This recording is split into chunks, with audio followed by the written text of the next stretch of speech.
This is just an extra card making activity for when you have completed everything else. I thought it might be helpful to make a video so that you could see them kind of up close and repeat it as many times as you need.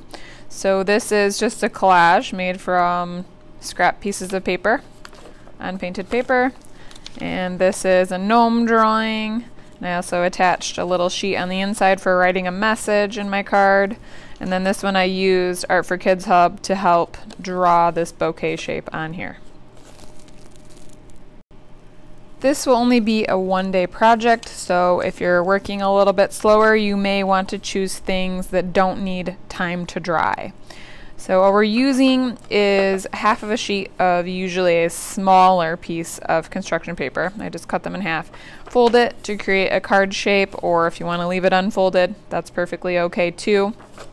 For the ones that are drawings, what I did is I drew them in pencil, I outlined in Sharpie marker, and then I added some crayon coloring as accents. So you see the kind of peachy tone that is a crayon, and this is a crayon, and this is crayon.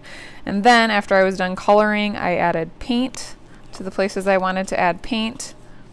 And then lastly, I added the glitter glue, because it's a little bit challenging to add the glitter glue and then go back with paint because it ends up kind of moving around on us, and we don't want that. So keep that order in your mind when you're working.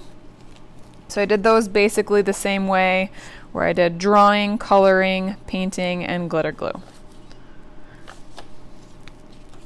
For this one, I made a collage. I just took scrap artwork that's been kind of cut up and created some hearts, glued them down on top of already painted paper, and then lastly I added glitter glue.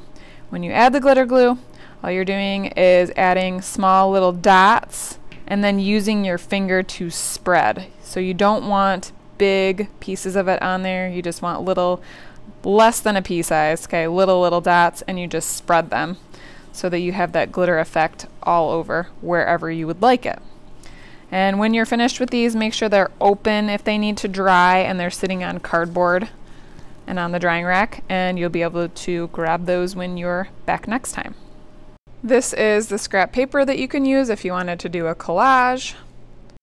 Glitter glue will be left on the supply counter.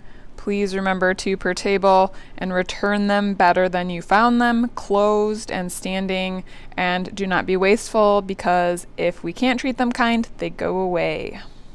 And I used watercolor paints. You guys know how to use these correctly. Remember your swish white blot every time, and put them away correctly and treat them kind as well.